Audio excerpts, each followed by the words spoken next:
stretch marks. It helps make my hair strong and healthy. This is our beauty secret.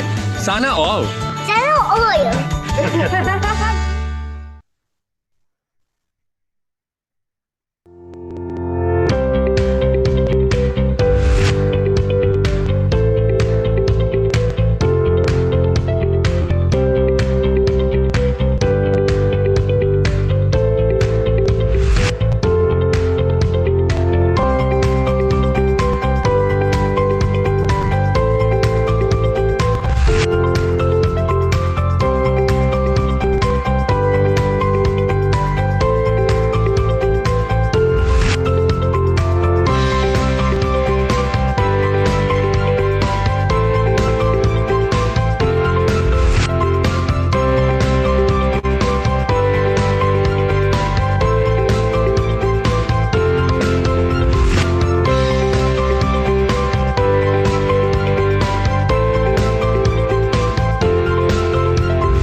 Okay, and we're live. Good afternoon, a pleasant afternoon to each and every one of you. Good afternoon to our Zoom participants, and good afternoon to our FB Live viewers. Our topic for today is KonMari method, declutter your space, spark joy in your life. So welcome to another e-learning session powered by Ariva Academy. Again, this is Irish Malonde Samson, your host. Our topic for today is very timely. Well, most of us are working from home. We have a lot of time to declutter and organize our spaces. And to talk about that, we've invited a certified KonMari consultant. Later, you got to meet her, okay? But before that, I would like to acknowledge first our out-of-the-country participants. Thank you for joining us from our participants from Brisbane, Australia. Thank you for joining us. Fanny Bay, Australia. Rawang, Malaysia. The Canopy, Singapore. Valencia, Spain. Geneva, Switzerland. Metoya, Tunisia. And Dubai, United Arab Emirates. I would like to acknowledge also our Ariva partner speaker, Dr. Ed Canela. Hello. Thank you for joining us. And Sir Next Slideros, wow.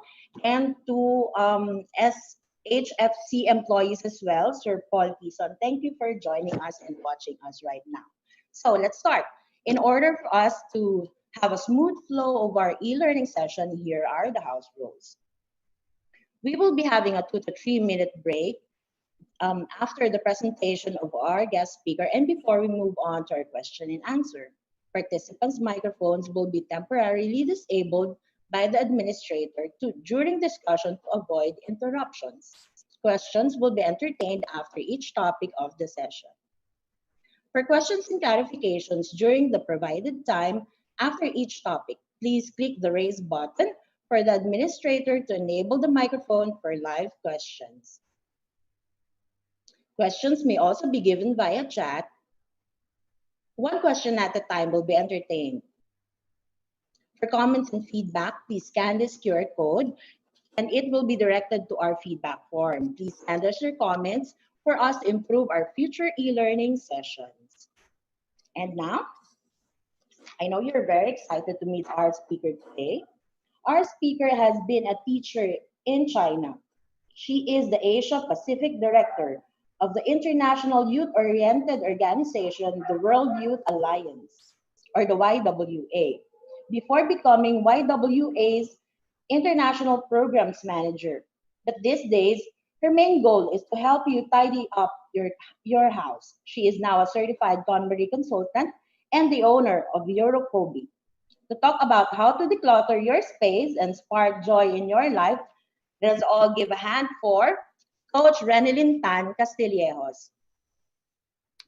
Hello, Hello. everybody. Good afternoon. How are you?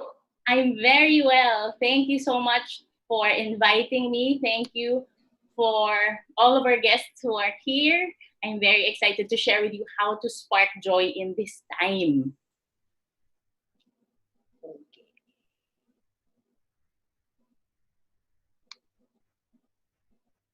How are we doing? We're Are we good? good? Yes. Yes. So right now, I would like to just say hello to all of the people who join in. I'm seeing that there's 202 of us right now. And so can you see my screen? It's good. There? It's good. Mhm. Okay. So thank you very much. Thank you for coming. And I really want to just congratulate you for being here. I know that the past few weeks have been challenging for all of us. I think for me, speaking for myself, I haven't been this long in the house for, I guess, about a month now straight. And so when you invited me to talk about decluttering in the spaces here in our homes, I really was very excited. So just a brief background, I'm Renelyn Tan-Castillejos, and I am one of the more than 300 certified KonMari consultants all over the world. And so what I do is really just to help people tidy their homes. I go usually to homes. And so this quarantine period is really very different for me now. It's very challenging in a way because I totally have no home visits. And so I'm helping my clients do it online. And that's what I'm hope to do for all of you this afternoon. I also founded Yorokobi. It's my own personal decluttering service, and Yorokobi is Japanese for joy, and I just really wanted to pay tribute to the Japanese side of the KonMari method. I'll share with you later on what it is all about. And so what I really want to ask from all of you is just to make this very interactive for all of us. And so with that, I have a very simple question for the participants. What part of your home do you want to declutter most? So here, I would need your help to go to your chat boxes so that I can know what is it in terms of your home that you want to declutter right now.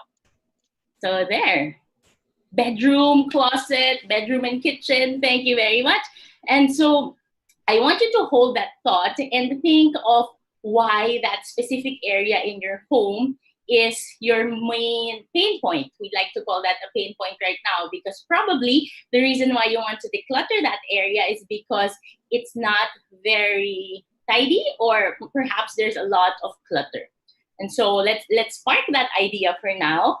And I need your help in a very simple activity.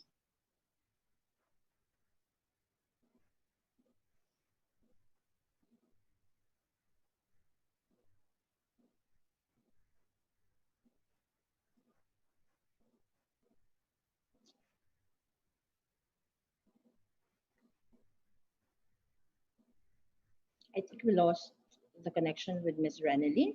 Miss Renelyn?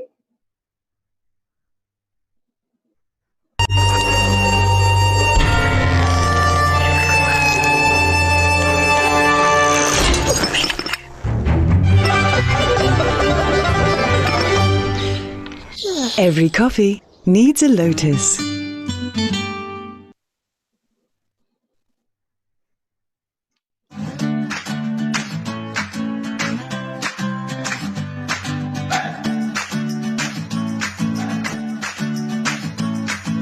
Hi, I'm Mel, and I am choosy. My ultimate skin goal is gusto kong mag-even out ang skin tone ko. Hi, my name is Gian Anwada. My skin goals are to become whiter, fairer, healthier, and younger.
Yes, we're good. Wow. Even in the online world, there's decluttering that needs to happen. My apologies for losing connection. So, what I was saying earlier is I want you to help me with this very simple activity called Let Me in Your Home. Since I don't have the luxury,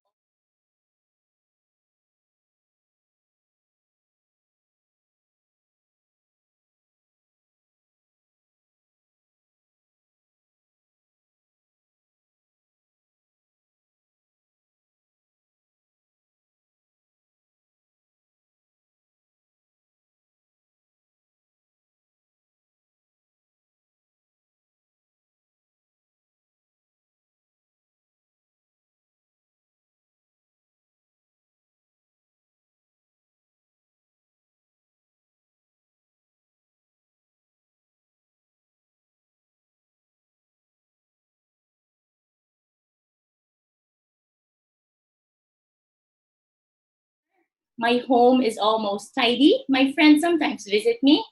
And last but not the least, my home is truly tidy. Even Marie Kondo will be proud of me.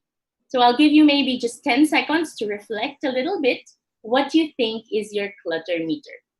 Right now, there's 284 of us, and I'm really just excited to get to know you more through this clutter meter. Remember, the main point of this activity is not to make you feel bad. Rather, what we want you to do is be honest with yourself so that you now know where you are in terms of how you can improve or how you can limit your unhealthy habits at home. So I'm seeing a lot of mixed rating from ones, twos, threes, fours, not a lot of fives, but that's okay. That's the reason why we're here together. And so what is the point of all this? Oh, someone shared that her toy collection is from 3 to 4. I'm sure your toy collection is very beautiful. But so the point of all of this is the contents of your home today may reflect the current state of your internal condition. So this sounds very deep, but I'd like to help you simplify this a little bit. Sometimes when we're very busy, we really just try to go and do our different tasks and routine day to day. And sometimes we might not notice it, but the different things that we have at home can reflect the internal condition. What does that mean? If you're very busy, sometimes you just have to maybe keep your things by the table, or you don't have time to fix it, you don't have time to organize it. So that can be an internal condition. For the past 4 weeks, most of us have been staying at our homes, but it also doesn't mean that we automatically have the time to fix our homes, because we have to take care of so many things. What's happening now is very unprecedented. So there's a lot of people who are really just trying to get by on a day-to-day basis. So if your home right now is still a bit cluttered, don't feel bad, because there's still time for you to start. So what I want you to do is to look around you. What items do you see around you? I don't know where you are in the house right now. Maybe you're in the kitchen, you're in the bedroom, you're in your living room, but what items do you see? And more importantly, second question I'd like to ask, if you can share with me in one word, how do you feel in your home right now? How do you feel in your home right now? So in terms of emotions, are you sad? Are you lonely? Are you anxious? Are you happy? Are you grateful? I see answers coming in: safe, sad, restless, worried. It's I totally understand how difficult the situation is, but we also have people saying they're bored, they're grateful, they're stressed, they're cramped, they're happy. Whatever the emotions you have right now are, what I want you to do is just to acknowledge that, because that's always the first step in anything that we'll do when it comes to organizing and decluttering. We acknowledge the emotions that you have about your home right now so that we can move from point A to point B. Now, if your current emotion is a bit on the positive side, then what we can do is, what are the habits that you can continuously do to keep that happening, especially since the ECQ is still scheduled until the end of the month. If, on the other hand, you are feeling more negative emotions, then what I'll be sharing with you in a few minutes in the different slides are very practical and simple tips how you can start and hopefully move from point A to something better, something more productive for you. Okay? So thank you so much for all of your answers in our chat box. I really appreciate your sincerity. The question I'd like to ask you all now is, why do you want to tidy up? I know Ariva has really given us so many different topics to choose from, but the fact that this topic of decluttering has spoken to you and you're actually spending 1.5 hours to be with me, perhaps there's something in your home, there's something in your mind that allowed you to just register for this and really help each other. So why do you want to tidy up? It's very important to know why you want to tidy up, because decluttering, tidying up is a very physically exhausting process. And so if you really don't know your bigger why, it's very easy to just be lazy or to feel tired or to say, maybe tomorrow I'll be able to clean or tidy up my home. And so for me, what I'd like to share with you is why this method of tidying up, called the KonMari method, very special. Some of you right now, you're talking about wanting to have more space, practicing minimalism, tidying up, having peace. That's all great, because you know what? The KonMari method is really here to work for you. The KonMari method is not about throwing things away. It's not about decluttering only. It's not about making sure you only have X number of pieces. That's not what KonMari is all about. KonMari is a method that will hopefully allow you to reach a very positive situation in your home by making sure that you're surrounded with items that bring value, or in the words of Marie Kondo, spark joy for you. So what I'll do is I'll play a very short video of what the KonMari method is, so that you'll get a better idea in terms of what you can use for your own homes. What is the KonMari method? I'd like to share it with you right now. Transform your homes into spaces of joy and inspiration. KonMari is an organizing method that uses the spark joy philosophy. This means that everything in your home should bring you joy. KonMari points people to a way of life that is filled only with things that are truly valuable. When doing KonMari for your home, tidying is done not by location, but by category. The 5 categories are clothes, books, papers, kimono or miscellaneous items, and lastly, sentimental items. The method was started by Marie Kondo, a Japanese organizing consultant and now a best-selling author.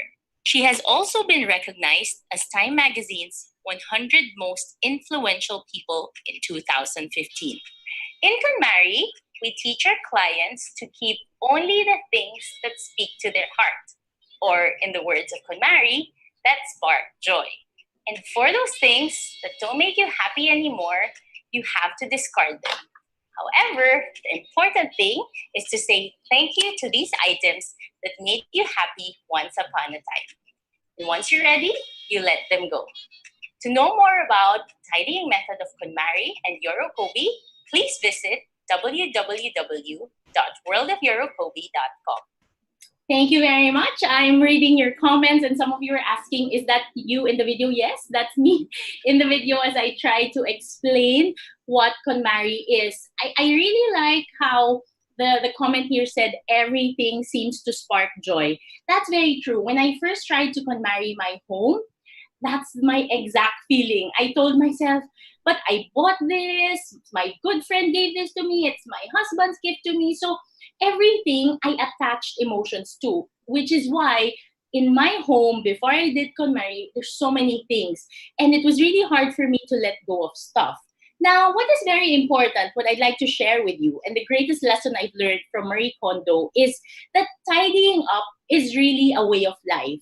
My greatest lesson from her is the spark joy philosophy, where before I used to think that I'd be happy because I have all of these different things. But now that I've just removed the different things, the non-essentials or the things that don't really give value to me, but I only thought that it was valuable because it was expensive, it was a gift, or I thought that I'd still fit in some of those clothes, that's when I said, so this KonMari method is not really about throwing things away, but it's making sure that every single item in your house right now inspires you, or if it doesn't inspire you, it adds a purpose to your life. And so in terms of my role, I really, this photo that I have was last April 2018, when I had to go through the 3-day certification course with Marie Kondo. If you want to be a certified KonMari consultant, aside from reading the books, this is another step that you need to do to go through the 3-day certification course. And it's interesting because Marie Kondo is Japanese, so the whole talk was in Japanese, translated in English. So it was as if we were listening to two talks. But what I'd like to highlight is that in terms of what we do, the reason I guess why this method really works is when Marie Kondo entered the room, it was as if she filled the room with so much positive energy.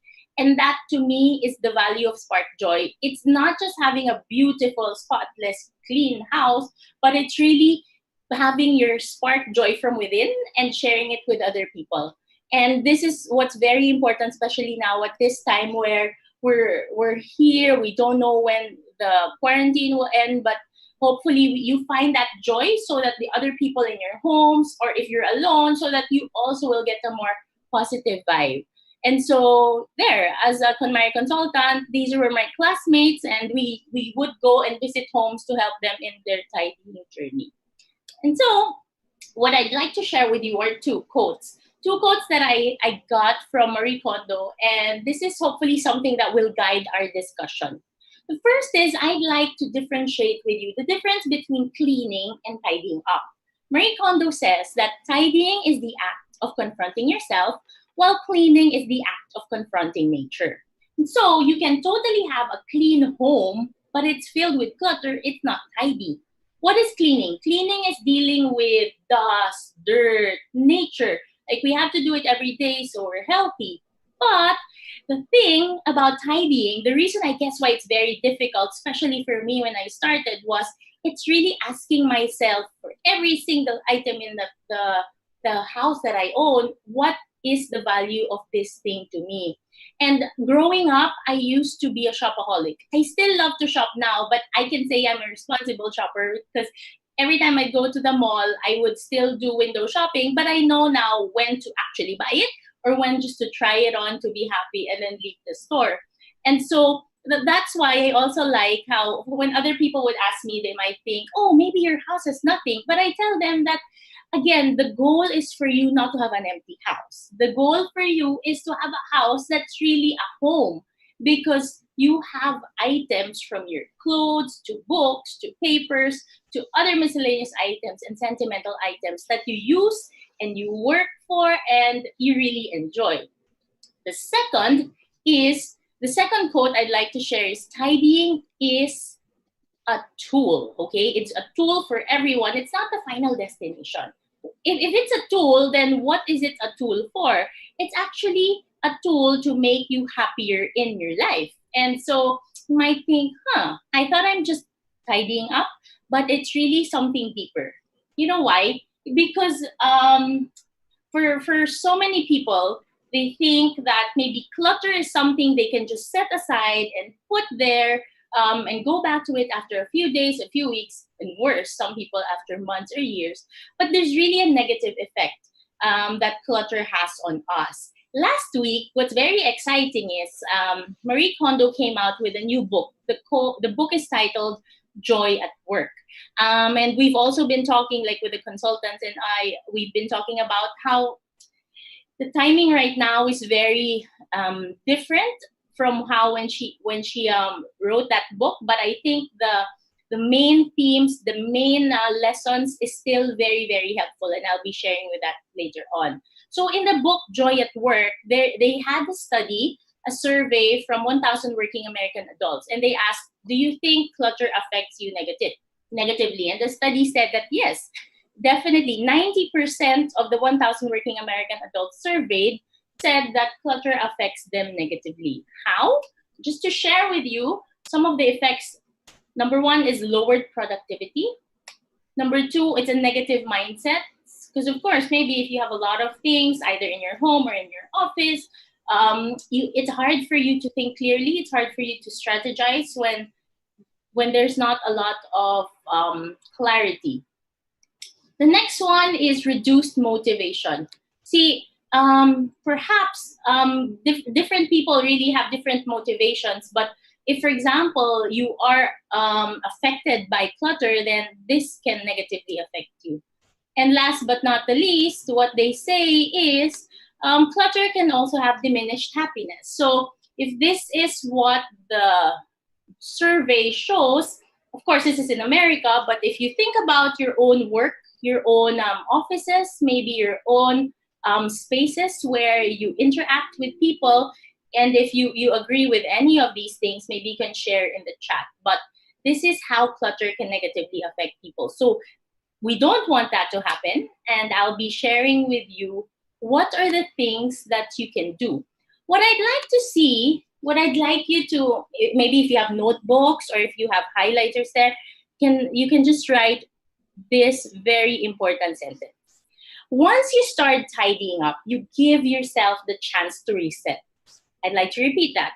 Once you start tidying up, you give yourself the chance to reset.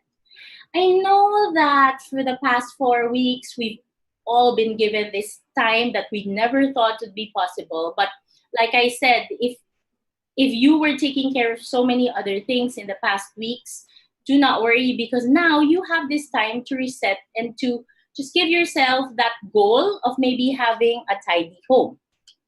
And so with that, I'd like you now to join me as I share with you what are some of the essentials for sparking joy in any space. Of course, we will need the help of our good friend Marie Kondo here, and she gives us these essentials if you want to spark joy in your bedroom, in your kitchen, in your dining room, or in your whole home. The first one is joy. Who among you here right now find it so hard to feel joy? Can you share in the chat, please? Who among you here find it, if I were to ask you how much, in terms of percentage, 0 to 100%, how much joy are you feeling right now? 0 to 100%. How much joy? 80, 30, thank you for your honesty, 75, 90. Okay, so we really have a spectrum of percentages here. And so the thing with joy is no one can really make you happy but yourself. So just to put that into perspective, that joy is very, very important. The second is gratitude. Gratitude, being thankful.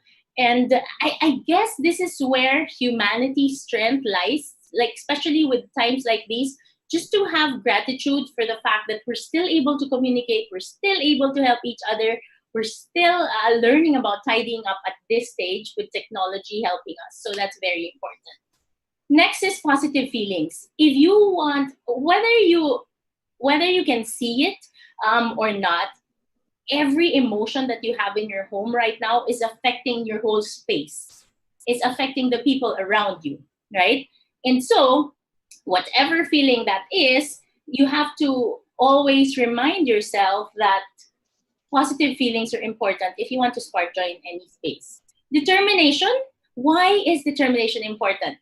Tidying up, I will not kid you, tidying up is physically exhausting. So you have to make sure that when you want to start tidying up, you get a good night's sleep, you eat well, and you make sure that you're physically ready for this activity. It's very, very fulfilling, but you have to be physically ready for a lot of the carrying things, a lot of the fixing up that you'll be doing. And last but not the least, living in the now. This is my favorite essentials for sparking joy, living in the now. Who among you here have a lot of clothes? Can you share with me? Who among you here, if you open your closet now, you can honestly tell me that you have more than 50 pieces of clothing. I love it. The chat box is just really, I think there's so many answers saying me, me, me. And I totally can relate with you. See, living in the now, I realized before I have so many clothes, but I realized I was only wearing 1/3 of the clothes. Why? Because I wasn't living in the now. I was either living in the past or living in the future. What does that mean? I used to weigh less. I used to be really thin. well, not really thin. I used to be thinner. And so there are many times when I would look at my closet and I say, no, I'll still fit in my closet. I'll still fit in my clothes in my closet. And so because of that, I kept so many clothes that didn't fit anymore. And so what happened to me was I was telling myself, no, maybe next month, maybe next year, it's going to be okay. There's really nothing wrong. If you see yourself, I guess if you're losing weight or if you're gaining weight and you see that in a few days, few weeks, or a few months, you will be able to fit in the clothes, then you can keep that. But if it's been like 2 or 3 years already, you've been telling yourself that, maybe it's also time for an honest wake-up call so that you can also just say thank you to the clothes and say goodbye to it. And so that you can have, even if you have fewer clothes, but if everything fits, that's actually you living in the now, and you don't feel bad about not having the right clothes, not looking as if your clothes don't fit, because now, there, you're living in the now. Okay? So I'd like to ask you if you understand what sparks joy means. So to those of you who have heard about KonMari in the past, perhaps spark joy is something that's common to you. But for our new friends here who are just learning about KonMari for the first time, I'd like to share with you what sparks joy is all about. Now, how can I do that? I'll share with you 2 items that spark joy for me in my home. This is not a kid's stuffed toy. This is actually mine. It's my Monchichi doll. Now, you might ask me, why is it that I have this doll? It so happens that every time I see this doll, I look at it and I remember my childhood. And so I remember my childhood. And when I was a child before, I didn't have a lot of fears. I really just am able to do anything. And so this Monchichi doll, when I saw it in a store 2 years ago, I decided to buy it again. And when I saw it, every time I would have my Monchichi doll before me, there would always be creative ideas and inspiration that comes into my mind. And so every time I would do some brainstorming for a project or for a specific collaboration that I have, creative ideas and inspiration easily comes to me with my Monchichi doll. There. So again, this is how you say something sparks joy. It doesn't necessarily have to be the most beautiful, but if it inspires you or if it affects you in a positive way, this is how an item can spark joy for you. Next is this item. What is this? This one is always beside me before I sleep. It's a simple ballerina music box. And so what is important about this? When I finished decluttering my home a few years back, what happened is, what I'd also like you to realize is, when you tidy up your home, you can only touch your own things. You cannot touch the things of other people. Even if you like to, you cannot force, like for example, for me, I have some clients who would tell me, Ren, can you please declutter my husband's things? But that's not something that I do, because I can only work with a client who is ready to declutter or to tidy up. So in this case, with the ballerina music box, when I finished decluttering, there were certain things in my life, or like for example, for me, my husband didn't change in terms of his attitude, in terms of how his routine was. And so I also have been very creative in looking at how I get to find peace and calm in the house when it's just me. And so with this, every time I would play this ballerina music box, I would feel peace and calm. And so for you, I don't know what gives you peace and calm. Maybe it's meditation, maybe it's looking at a particular picture, maybe it's reading a letter, but whatever that is, if it gives you peace and calm, it's very important that you keep it close to you, or you know where to get it when the moments like this happen. Okay, I see some people saying, seeing all my pens here. Thank you, JM. So for JM, pens really give him a lot of maybe peace and calm. So that's a good thing to know. So enough about me. What's most important is what sparks joy for you. Some of you have been answering already. What I'd like to know is for you to type in our chat box what sparks joy for you. Again, to differentiate or to define, spark joy means that it's something that contributes a positive effect in your life. Okay, so there. So we have your sons, books, family pictures, arts, crafts, instruments, art materials, plants, books.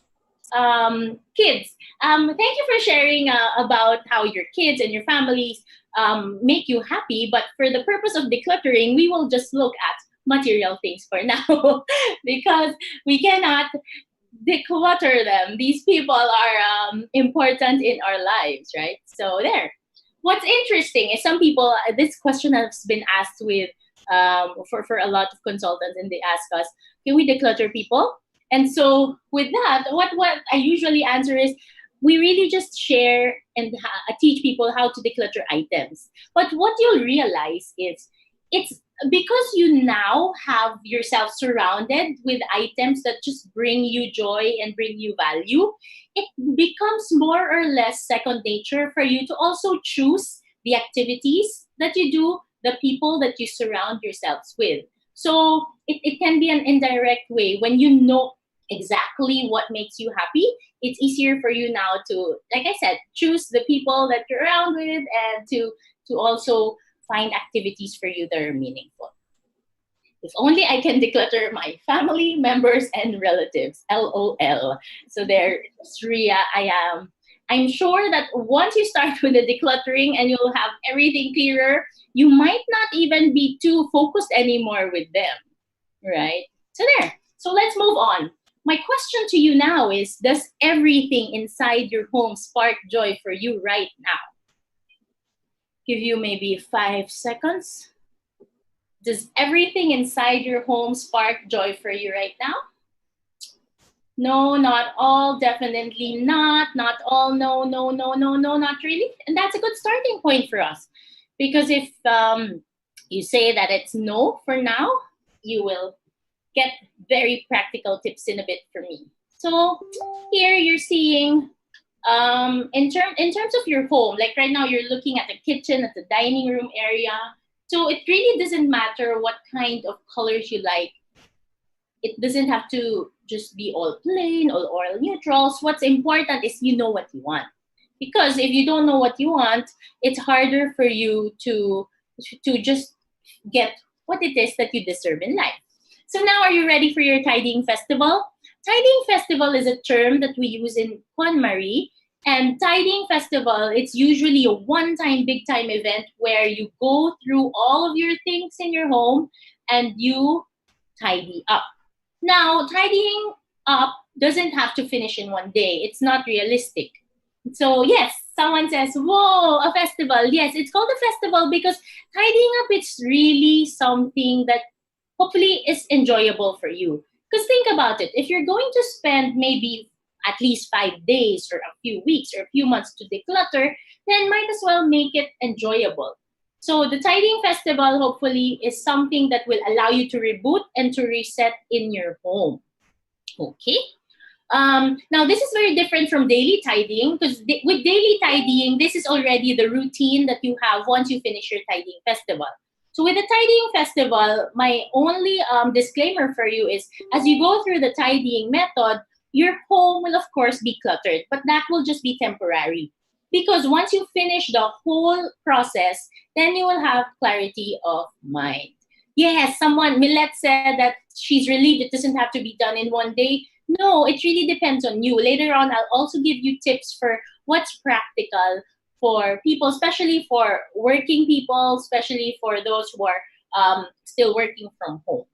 So I hope that's clear, the difference between daily tidying from tidying festival. What I hope to challenge you to do is have a tidying festival for your home right now that we're in ECQ. And once you're finished with that, whenever that time will be, the tidying that you'll do on a daily basis or every other day will now be easy because you now know where things should be in place.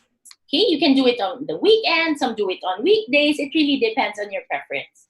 If there are 2 skills that you need to master for KonMari, these are just very simple. I'd like to read the first one. Number 1 is the ability to keep what sparks joy for you and discard the rest. Okay, the ability to keep what sparks joy for you and to discard the rest. And once more, I'd like to emphasize that here, I want you to focus on the things that spark joy. Don't be worried about everything that you need to discard, to donate, to sell, because we have to focus on what is enjoyable, what is positive in this process.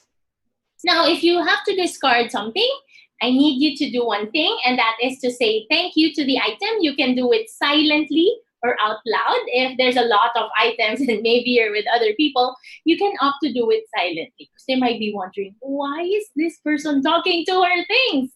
Okay, so there. I see some sad faces in the chat box. I don't know why you look sad, but hopefully just stay with me here, because like I said, tidying up is not a sad process, hopefully.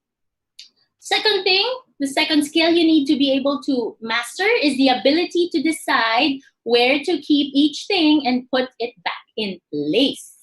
There. The ability to decide where to keep each thing and put it back in place. So think of this as a parking space for every single item in your home. I'd like you to be honest with me. Now, if we would rewind it a little bit and think of February, when you would still go to work, still go to the office and come back home, where do you usually park your office bag? Where do you park your handbag when you go home? Do you have a specific parking spot? Sofa, sala, room beside your bed. I'd like to share with you something funny. Like whenever I'd remember this, I would smile, because one day when we were still together with my parents and I were still living together, my dad just suddenly said, "Why is it?" Because there's 5 girls in our family, so we have a lot of bags. And then one time he's very busy. He went back home. And he's like, "Why is it that I have a lot of chairs but I cannot sit anywhere?" Because our bags, we put it on top of the sofa, on the chair. So it's really very hard, because for him, he's like, "Why do I have a chair, but it's the bag that's sitting," right? So I'm sure you can relate. Maybe one time or the other, you also used your sofa as your table. But what I'd like you to do is try to think, if you have a specific parking space for your bag when you go back home, then it's easier for you to store things. And second, you won't have the start of clutter. Because clutter only happens because a particular item doesn't have a home or doesn't have a parking space. Of course, sometimes when you're tired and you just really want to lie down and rest and sleep, that's okay. But the next day, when you're already up and about, you've rested, then you go to wherever your bag is and you put it back in the parking space. In that way, you will not have an accumulation of clutter. Good job, Juvelin. Your kids are already doing this, so hopefully there's not a lot of clutter in your home. So there, these are just the 2 skills that you need. Now, I'd like you to think of something very, very honest here. How do you start tidying up your home? I need you to schedule time for your tidying process. And when you do the schedule, when you give this deadline for you, I want you also to be realistic. I don't want you to think that you will finish it in one day if you really have no time for that. So in terms of thinking of your end date for the tidying project, think of what's realistic. For me, my recommendation is maybe you can carve out just 1 to 2 hours each day, or if you want to do it every other day, every 2 days, or over the weekend while we're here in quarantine mode, then at least you know that you have a set time for each of these things. Okay, so there, it's very, very important. Some would like it every other day. So there, and write it down. You can write it on paper. You can write it on your mobile phones. Doesn't really matter. It just depends on your preference. But what's important is once you schedule it, you stick to it. Okay, once you schedule it, you stick to this. Next is here. We will now go to learn the basic rules of Marie Kondo. I don't know if you've read Marie Kondo's book, but this is the book that changed my life. It's called Life-Changing Magic of Tidying Up. And so in this book, she shared 6 basic rules of tidying. And so hopefully you'll be able to also use this in your own homes. Okay? There. So are you ready? If you're ready, the first one is, this is the first step. Commit yourself to tidying up. I cannot overemphasize how tidying can be very, very tiring. But if you know your big why, and if you're really committed to it, you'll be able to make it work. I'm showing you here my closet before decluttering. So with KonMari, what's important is you remove all of the items in the same category so that you see it in one glance or you see it in one sitting. See, sometimes if you don't see everything that you own at once, you might think that you don't have that many. But once you see it, you'll be like, that's really a lot. I used to tell myself, I don't have anything to wear, only to find out when I saw all of these clothes that I had, like I just wasn't able to see it. It was at the back, or I just totally forgot it because there's so many I couldn't see it anymore. And so what happened next? So this is, ta-da! This is now the result. This side, because I have two sides in for my clothes. One is the hanging part, the other one is in the drawer part. But this is now what's left of the hanging part. It's far less than what I used to have. But then what I feel better about it is everything I can wear from here, it totally fits me. So it lessens my time to just be trying to figure out, okay, what do I need to wear? What do I do with the excess? What I'd like you also to do is to be very responsible, not just for yourself, but also for our planet. So when you discard clothes, there are three things that you can consider doing. The first one is you can donate it to charity. If you have maybe a local charity, a church that you go to, you can donate it to them. This will be used. Second, if you're more entrepreneurial and you want to sell it online, you can sell it on FB Marketplace, you can do carousel, or you can even sell it to your family members. And the third is you can give it to people, but there's a big but. When you give it to someone, you have to make sure that they want it, okay? I was guilty of this before when I was still decluttering, not the Marie Kondo way. Every time I would fix my clothes and I see something that I don't want to let go of but doesn't fit me anymore, I sometimes force my sisters to use it. And I tell them, no, use this. You can have this because it's expensive, it's nice, it's branded. And then now that I think about it, I really feel bad now because I realized I was pushing my things to other people. And so remember, when you want to give to someone, make sure that they really want it. Okay? So there. That's rule number 1, commit yourself to tidying up. Second, this is very simple but very, very important. Number 2 is think of your ideal lifestyle. In this particular photo, the owner of the room obviously likes a lot of whites, a lot of neutrals, wood, and there's a lot of texture with the carpet. So this is her ideal lifestyle. But in your case, think of what your ideal lifestyle is. You know why this is important? Because if you don't think of your ideal room,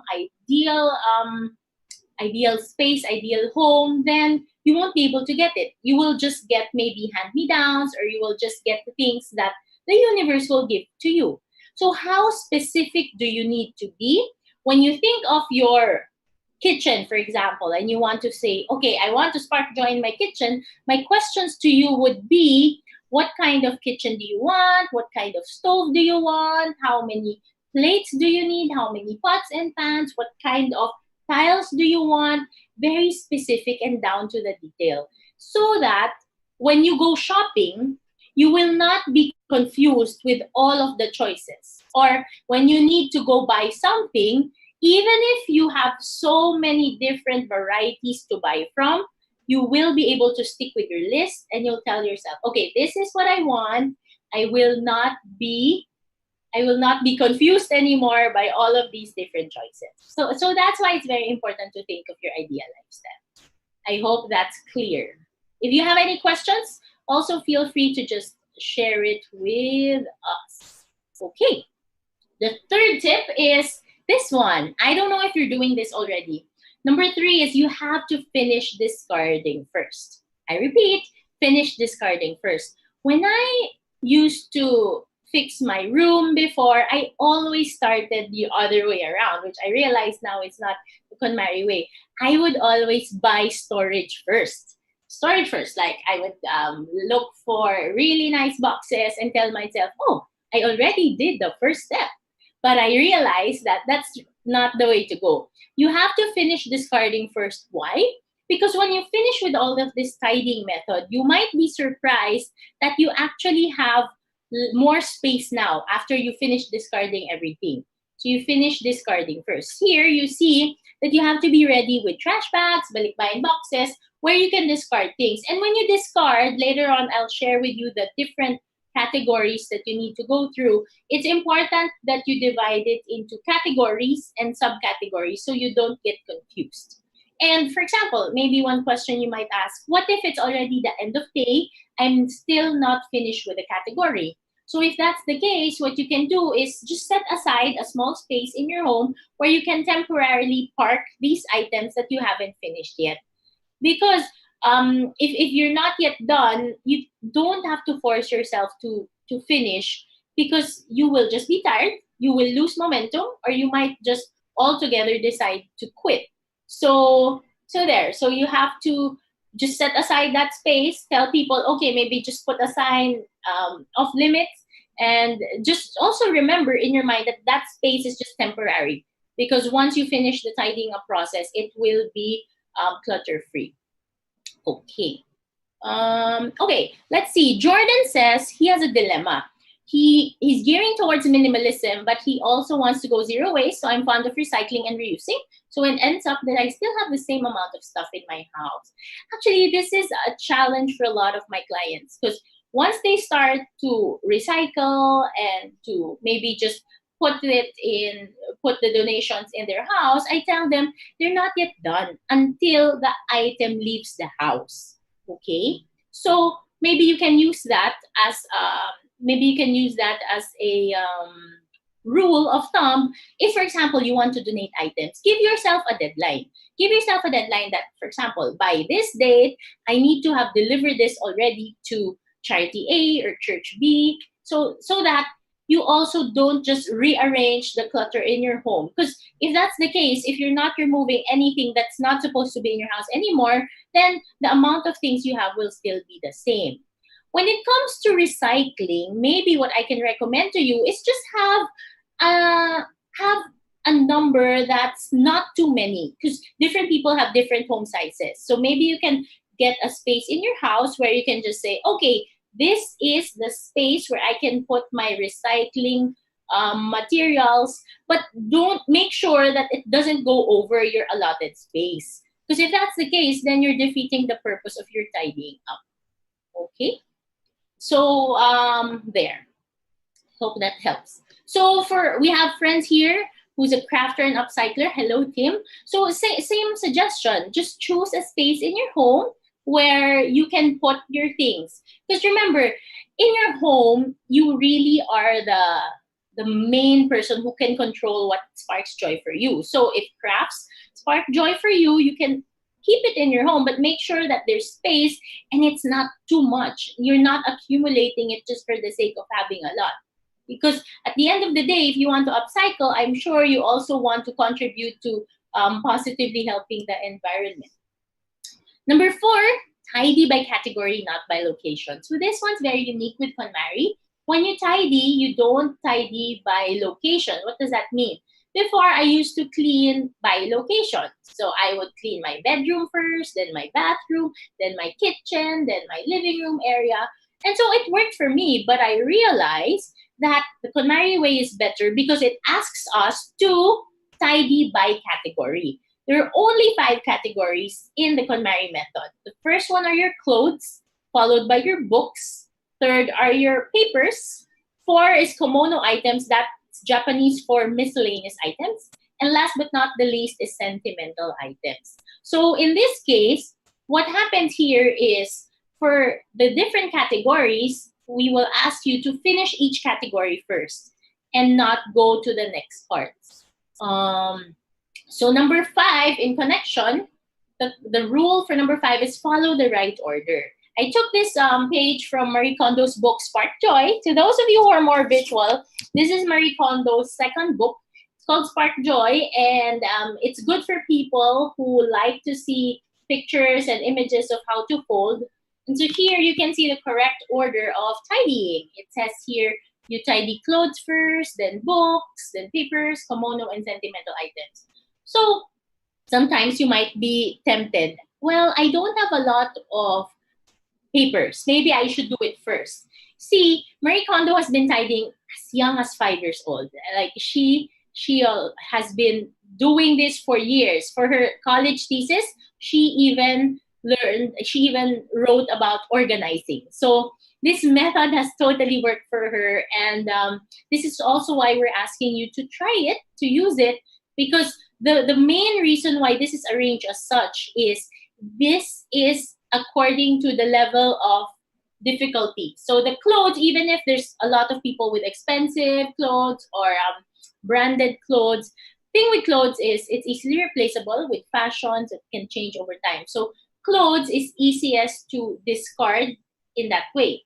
Now you go to the books and then papers. And once you finish these first three, you more or less have been able to master or to practice how you do the choosing of what sparks joy for you and what not. And so there. Yes, Marinette. So these are the categories. So that's clothes, books, papers, kimono, and sentimental items. For kimono, this is actually the largest category. So this is where anything that doesn't fall under clothes, books, and papers. So you can have things from your kitchen, things from your storage, maybe artworks, different things that you have that don't fall under the first three. And last but not the least, the fifth category are sentimental items. So what are the sentimental items? Sentimental items can actually come from the first four categories, but they have a special way of making you feel good. It's sentimental, so it really depends on you. It's very personal. So if, for example, you have a sentimental piece of clothing, you can set it aside first, put it in your sentimental items file, so that you can go back to it later when you're done. Because can you imagine if you only start with sentimental items? I'm sure you won't be able to discard anything, right? Which is why Marie Kondo asks us to take care of it for the last part. So there. So do we have any questions? So far, I think we're good. People are just asking about the categories. Yes, do not start with the sentimental items, Josiah, because it's going to be extremely hard to move on. There. Okay, before I go into the last tip, I want to just highlight to you, some of you might ask, is there a correct number of items? Maybe just a correct number of books to have? And the answer is no. The answer will really ultimately depend on you. Because remember, we're trying to have a spark joy home for you. So it's you who totally knows what can inspire you in your home, what can make you happy in your home. So in that way, what I want you to think of is, as long as you're able to use the item, as long as you're able to maybe use it for other people as well, then that item has value for you, and so it can stay. But also, I want you to be honest. Sometimes we think we need all of these things, especially if you're a collector, for example. If you're a collector, I would recommend that you have to also give respect to the items that you collect. Because think about it. If you own a collection and you don't know, you don't actually put it in the right spaces, or you just put it one on top of the other, you're actually not giving joy to your different collections. So what I will recommend really is, if you have a collection, make sure it's put nicely. And unless you have space for it, maybe you can also consider just enjoying what you have right now. Linz is asking, when I started my journey of tidying, you look quite young. Thank you very much. I'm in my 30s already, and I started my journey of tidying actually 2017, so 3 years ago. This book that I have, Life Changing Magic of Tidying Up, I already read this in 2014. I wasn't married yet, but at that time I read it. I said, wow, it's really cool. But I was living with my parents, I didn't have any problem with clutter, and so I just said, okay, it's a nice book. I set it aside. 2016, I got married, and I realized that Married life to me was very good, a very good time, but I also went through some adjustment period. When it comes to my own personal choices in my career, in my decisions about what next to do after getting married. So in short, what happened was I got a little bit. There was a part in my life where I got confused, I got stressed, I got depressed. I think in some point, and so I went to do retail therapy. What is retail therapy? I don't know if you've experienced it, but sometimes I'd feel bad. I just would go to the mall, and I felt then that as if everything in the mall was talking to me, like telling me, buy me, buy me, buy me. And so I thought that these little things would make me happy, like maybe a nice shirt, a book, like cute pens. At the end of the day, I'd go home and I would sometimes just set it aside and put it under the stairs. And so I didn't notice it, but clutter slowly filled our home. Our home, we moved into a 70 square meter apartment, and it's really nice and cozy. It was very bare, but so the clutter happened. And my husband is from Batanes. He's very, very organized. He's very, very simple. And to him, he couldn't understand why I had so many plates. I had 20 plates when there were only two of us, and we didn't even have visitors come over. And so I guess it was really an adjustment for him. And so I also knew I didn't want to have a cluttered home. And so I don't know why, one day I saw this book again. That was early 2018. I read this book again, and I said, I really just want to declutter my home now. And for 2 hours, I decluttered just my room. And I don't know if you understand what I'm saying, but after I decluttered my room, I really just felt a sense of peace and calm. And I actually cried. I told myself, wow, a lot of the things that I was going through, I filled my house with so much clutter. I realized that that external clutter was showing my internal condition at that time. And so because of that, after that, I realized I want to help other people as well to declutter, which is why I studied to be a KonMari consultant. I became certified in last year, but I've been helping people declutter their homes since 2 years ago. So that's my journey. And so why am I sharing it to you? Like, I know what you feel right now, because like I said, I love to shop. I love cute things. I love so many things, like surrounding myself with things. And I totally forgot that the most important and the most valuable person in the equation is myself. And so I now know that I don't need so many material things, but I still use things. But now I'm just able to surround myself with things that I need. So if right now, if you're listening to me and you can relate, and this is something that you're going through, because no one wants to have a cluttered home. That's what I know for sure.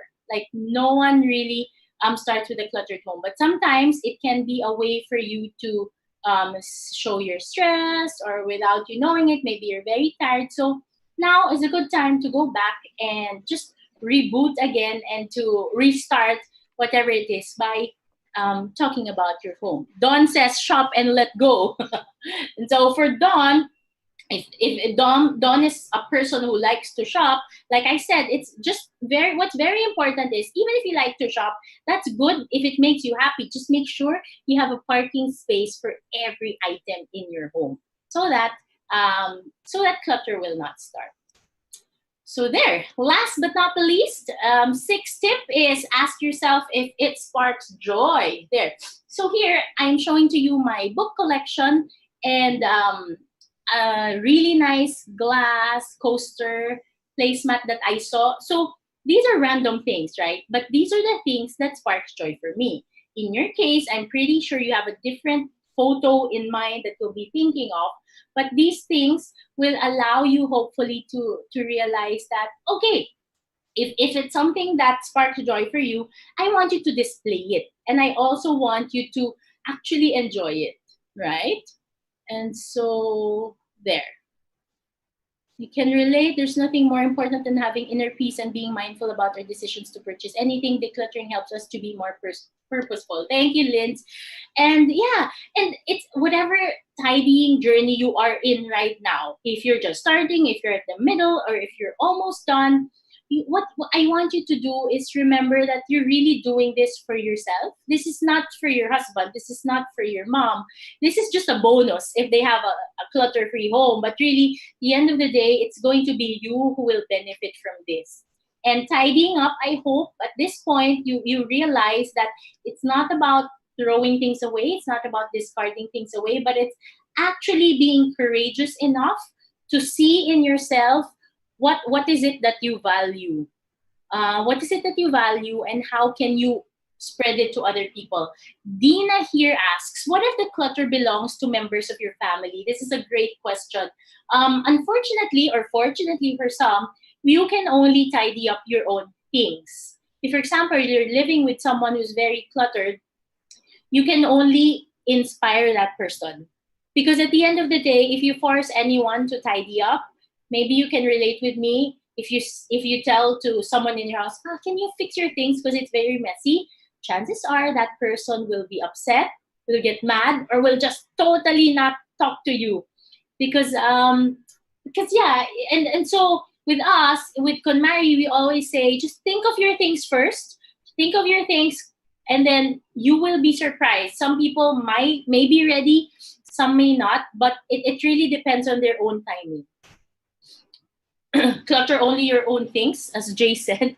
Clutter and declutter your own things.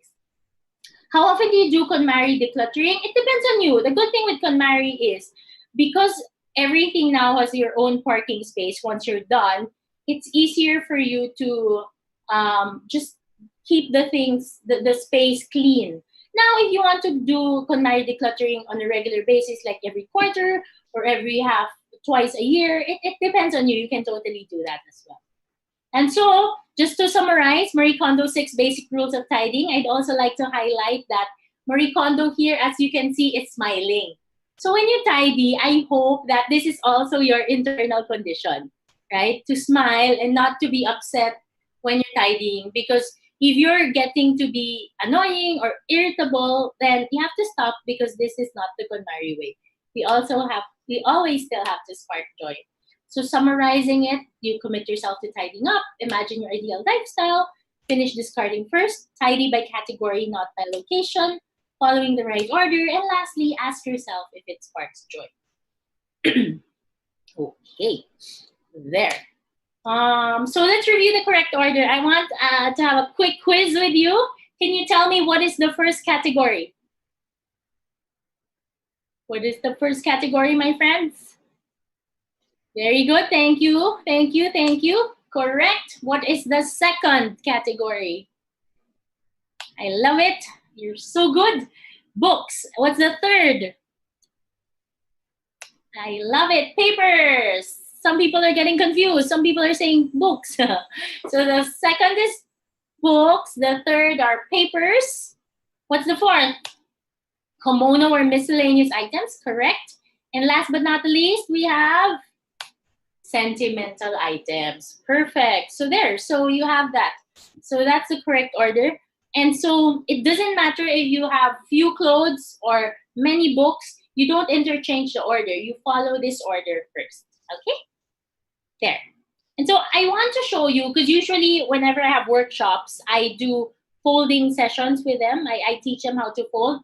But since we don't have that time right now, I will show you a very quick video on how to fold 2 pieces of clothing. The first one is your shirt. The second will be your pants. So here it goes.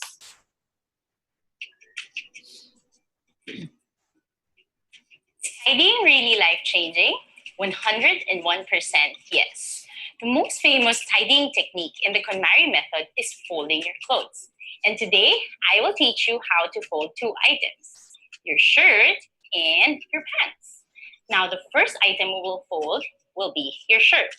What we need is a flat surface. Perhaps the table or the bed will be perfect for this. So what we will do is to make sure that you use both palms to touch your clothes with love.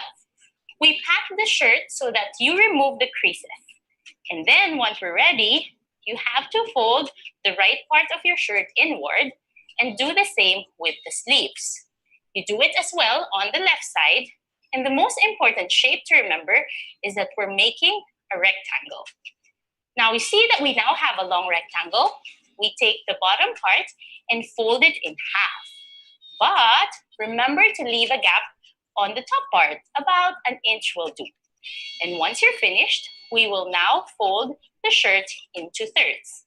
1 and 2, and voila! You have your KonMari folded shirt. Next, we'll be folding the pair of pants that we have. Again, it's important that you have the flat surface so that folding will be a breeze. So once again, you make sure that the pants are patted using your palms with love. This is special about the KonMari method. Now we fold your pants into 2, and again, from the bottom part of your pants, you fold it so that you also leave a gap here about an inch. Now, usually your pants has a triangle-shaped crotch here. So what you can do is to fold it so that we have another rectangle. Once we have this, the last part will be to fold it into thirds like this. 1, 2, and again, we now have the KonMari folded pants. And so once you put this in your closet, you'll be sure that they'll be sparking joy for you. If you want to know more tidying techniques, please visit my website at www.worldofyorokobi.com. Thank you for watching that. And so one thing I'd like to share with you when you actually fold, some people are asking, do you have to fold everything? Actually, the answer is it depends on what type of closet you have. If you have prime real estate space, which is closet hanging space, then by all means you can use that, especially if you have clothes that easily crumple or very delicate material, you can hang it. But for most people that I visit in their homes, they don't usually have a lot of hanging space, so you can do the folding, putting it in drawers. The main point of folding is not to make you experience difficulty in folding, but essentially it allows you to see every item that you have once you open your drawer in one glance. So it's very good because number one, you won't have to double buy things because when you open, you already know that, oh, okay, I have X number of white shirts. I have this number of green shirts. So you already know. The second thing is, in terms of closets in the Philippines, what I've observed is they're usually either deep or high, right? So what you can do, what I can suggest is you can actually get either shoe boxes or maybe things like this so that you can use it and you can fold the items and see, like for example, these ones, my clothes here, you can see it's just like that. And you can put it one on top of the other in case your closet is very high. Okay. Just to answer Phil's question, what is clutter a sign of? What I've shared earlier was that clutter sometimes it's a sign of something that's going on in yourself. And it's not always like that. Sometimes maybe your clutter can be because you don't have time to fix everything when you go home, but the next day you'll be able to fix it, or a few days. Then that's just normal tidying up that you need to do. But the clutter that we're trying to solve here is if you have things that has been sitting in your home for so many years, so many months already, you're not using it, the space that it's taking up in your home can actually be used for something more productive, then this type of clutter is something you want to remove in your home because it can be a sign of maybe something negative inside of you. Maybe you're going through something. Maybe you want to pursue a specific project. You're just trying to procrastinate. These are different things that only you can actually answer. So if ever you notice that in your home, you're accumulating clutter day by day, then that can be a sign for you to, oh, okay, maybe you can schedule a simple decluttering day so that you don't pile up with a lot of clutter. Now, as we end, we're about to end in a few minutes, but I'd like to share with you some helpful tips to determine what sparks joy. This one is particularly helpful when you're decluttering clothes, you're tidying up clothes. Put all your belongings in one pile per category because like I said, if you don't see everything that you own, sometimes you can throw away older stuff and leave you can throw away the newer stuff and leave behind the older stuff. What's an example? For example, maybe you have different shampoos, right? Different shampoos in different locations in your house. But if you cleaned your bathroom first, in the first floor, thinking that that's the only shampoo pile you have, then you throw it only to find out that the shampoos in your storage room is actually already expired. So because you don't see everything in one pile, then it's not helpful. Next is compare your belongings with the other items and then use the top 3 joy ranking method. If you have a lot of things in a category in front of you, I want you to choose the top 3, and you'll be surprised. Once you see the top 3, you more or less will be able to find it easier to compare it with others and say, I like this and I don't like that. So that's the top 3 joy ranking method. When something doesn't spark joy anymore, be grateful for the item and learn to let go. Because once upon a time, that item made you happy. It won't ever enter your home if you didn't like it, if no one gave it to you. So just think of it this way. At this particular moment in your life, it's not serving its purpose anymore. So it will be okay to let go. Because like I said, there are responsible ways of discarding the items. You can sell it, you can donate it, or you can give it to someone who really wants it. And last but not the least, my friends, I hope you remember this very important tip. No matter how cluttered it looks, do not pause, do not stop, do not quit, because the final outcome will be worth it. Okay? There. And so now I'll be showing you just 5 different slides that I've taken from KonMari's Instagram account. I really get inspired from a lot of her posts. So these are just some helpful tips for you, for your clothes. There. Rowan is asking, how can I please repeat the top 3 joy ranking method? So it's very simple. For example, you have a lot of clothes in front of you. What I want you to do is choose your top 3 favorite pieces of clothing that you have. And once you have those top 3 with you, more or less, you'll be able to compare that with the many other pieces of clothing that you still have. And I've observed it has been helpful for me. You can use that for collections, you can use that for books, you can use that for other things. So hopefully that's clear, Roan. So this one, for your clothes, as you can see, if you have hanging space, by all means, go do it. Sometimes you can also combine your shoes. And on the right side of the photo, you will see the sweaters or jackets that's folded. And see here, 2, 4, 6. You know that you have 7 jackets, different colors for different occasions, but you don't have to go through the whole pile anymore because you now see everything that you own. And the folding part is really just an added bonus. For books, it's very important for books to be on shelves like this, not horizontally, but upright. So you can see here in this photo that she used the books not just as for the library purposes, she also can use the books as decor.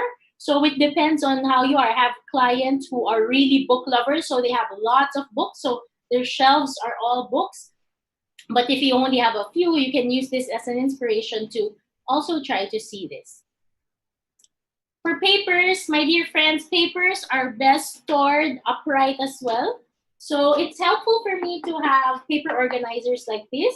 And I like to have clear books as well so that I can categorize my different bills and different items. With papers, what I'd like to share with you is papers are always best discarded. That's also what Marie says. But we know that there are different types of papers. So I'd like to recommend to you for papers, you can actually have 3 different categories. You can have pending. Pending meaning maybe these are bills you need to pay. These are important papers that you need to settle in a few weeks, a few days. So that can be a pending pile. The second is you need to keep it. This can be contracts. This can be for BIR purposes, all of these things. So you have to need to keep pile. Or a want to keep pile. This can be letters. These can be important messages from people. But Other than that, what I recommend is you discard the papers. If you can do electronic billings, that's good. I know the ECQ has taught a lot of us to go online recently. So that's my recommendation for papers. And if you see this, it's nice to make sure that you have containers for different paper types, different envelopes as well. Now for your kimono items, like I said, there are many different types of kimono items, but for this one, I'm sharing with you kitchen equipment. Some people, they like to keep their kitchen utensils, dishes, plates in a cabinet. For others, they like to display it. Just make sure when you're displaying it that it's still easy for you to clean the surfaces. Because with KonMari method of tidying, you also want the cleaning routines that you have to be easy. And so with this case, in the right side part, you can see that even if the pots and pans are hung there, you can easily clean the surfaces as well. Okay. Lastly, for your sentimental items, this one I just would like to challenge you to use your sentimental items. I know a lot Filipinos are very sentimental. You have a lot of things that you want to keep, and sometimes you're very good in keeping it that you actually forget that you still have the sentimental item. But this one, you'll see if it's a frame, if it's a photo, display it, use it, and enjoy it. So there. Now, I know that I shared with you, I'll be giving you a few tips if you are currently working from home right now. This one I got from Marie Kondo's newest book, which is Joy at Work. So who among you here are working from home? Can you share with me? Say yes, yes, yes. Who's working from home? Oh, okay. A lot of people. And so in terms of working from home, hopefully you have a desk that you've gotten already or you assigned yourself to. So first rule from Marie Kondo's Joy at Work book is designate a place for each item and store by category. So for example, what are the things that you need? Do you have notebooks? Do you have pens? Do you have a laptop? Do you have books that you need? So whatever it is, it's important for you to designate the item and store by category. If you have food, maybe you can keep it in the pantry and just get it when you need it. Next one is use boxes and store things upright. So here, I know that sometimes, unless you have your own space, if you're sharing it with someone, important maybe to use mini boxes. And boxes you don't need to buy, okay? Like for me, I tell my clients, if you have boxes that are sturdy, you get from appliances or things you bought before, you can use it. This one, I can store my books here, storing it upright. I can put my pens as well. So you just be able to recycle some of these things. And last but not the least, as a basic rule, don't store anything on top of your desk. Why is it so? I know it's very challenging or tempting sometimes to just put everything on the desk, but it gives you a certain sense of peace and calm when your desk is actually clear and there's not a lot. So if you can put it in boxes or if you can put it inside your drawers, then that's better. And so there, these are just very simple tips from Marie Kondo's book together with Scott Sonnenschein. So she co-wrote this book with Scott, and it talks about how you can find joy at work. So there. Now I'd like to challenge you to create your own area of work from home joy. This one, I like it.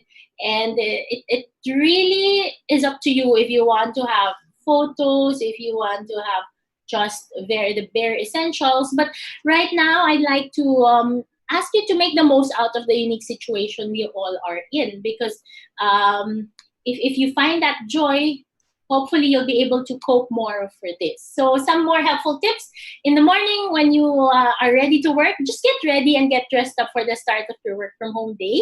It's an important signal for you to say, okay, even if I'm not leaving my house, I'm actually starting to work now. So putting on some work clothes or putting on clothes other than your sleepwear will be very helpful. Second, is important also to inform the people at home that you are working in specific times. Because sometimes you might be upset, why are they so noisy? But if you don't tell people that you're actually working, they might just think that you're scrolling through the net, you're just watching videos. So it's very important also to tell people that you're working so they also respect your time And if you have kids, if you need to take care of your kids and work as well, it's also going to be a nice practice to let them know that, for example, for 2 hours, for 3 hours in the morning, 2 hours in the afternoon, they can't bother you because you're working. Okay? And then it's also important to schedule breaks so you can move around for energy. I know that a lot of people today, you're trying to match hours, but it's totally different now that we're at home and you have other responsibilities. So I would recommend you get up so that you can move around for more energy as well. Last but not the least, I recommend you add an item of joy into your work from home area. For me, this penguin I got from a theme park before really make me happy. So I have this beside me when I'm working. So for you, it depends on what you like. Just add an item of joy into your work from home area. Okay? Toys. There. So unless you have any questions, I just want to share with you just 2 reminders for sparking joy, for tidying up your home. It's very important to have love and inspiration. And so whatever you're doing now, if ever you'll be starting today or tomorrow to tidy up your home, just remember that you're doing this out of love for yourself, out of respect for just having you deserving the best space that you have for your home. And the other painting I have is really something that inspires me. It's a painting by Carlo Onchanco, and this allows me always to, even if there's so many things going on with my mind, every time I look at that painting, I tell myself that everything will be okay.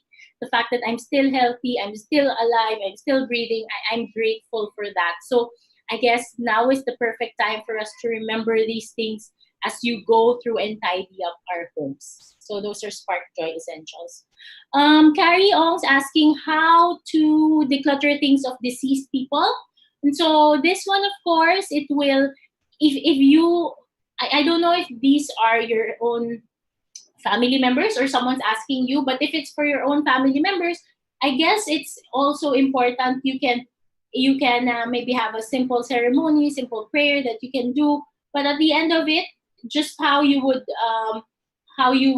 declutter the different pieces of clothing, the different categories will be the same.